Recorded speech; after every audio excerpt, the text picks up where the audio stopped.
స్వామి, సృష్టిలో 84 లక్షల జీవరాశుల్ని సృష్టించావు. నా కోసం ఒక్కడిని పుట్టించలేకపోయావా?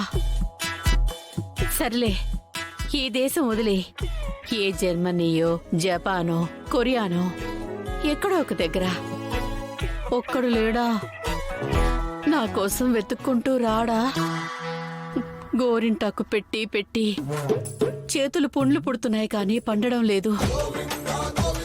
నా మెడలో తాళి పడట్లేదు. కాశీ నుంచి రామేశ్వరం దాకా ఎక్కని గుడి లేదు, మొక్కని దేవుడు లేడు.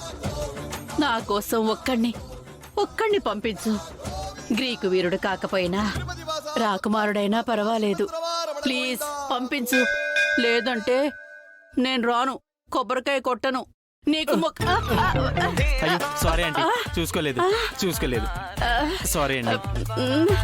మీలాంటి వాళ్ళు తగిలినా పెద్దగా నొప్పి అనిపించదు. తీసుకోండమ్మా. దీర్ఘ సుమంగళీ భవ, శతమానం భవతి శతాయు పురుష శతేంద్రియ ఆయుష్. పంతులు గారు, మేమిద్దరం భార్యాభర్తలం కాదు. మీరు దీర్ఘ సుమంగళీ భవ అంటున్నారు. మీరు పొరపాటు పడుతున్నారు. వస్తాను పంతులు గారు. మంచిదమ్మా.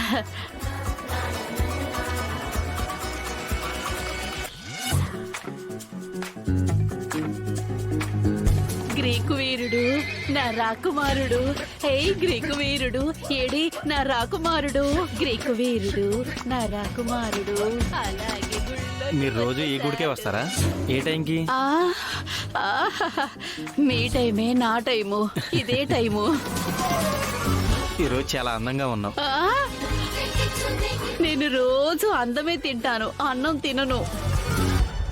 ఇప్పుడు యంగాల్లా ఉన్నావు. ఓ అవునా? రియలీ? పేరు చెప్పొచ్చుగా. సుశీల. వద్దొద్దు, సుసి. కావాలంటే నువ్వు సో అని పిలవచ్చు. సరే డియర్, కాల్ యూ బ్యాక్.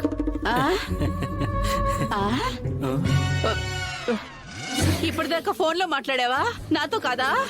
నీకు లవర్ ఉందా? అవును, ఉంది. తనతోనే మాట్లాడాను ఆంటీ. ఎవరు ఆంటీ? ఎద్దు పెరిగినట్టు పెరిగా నన్ను ఆంటీ అంటావా?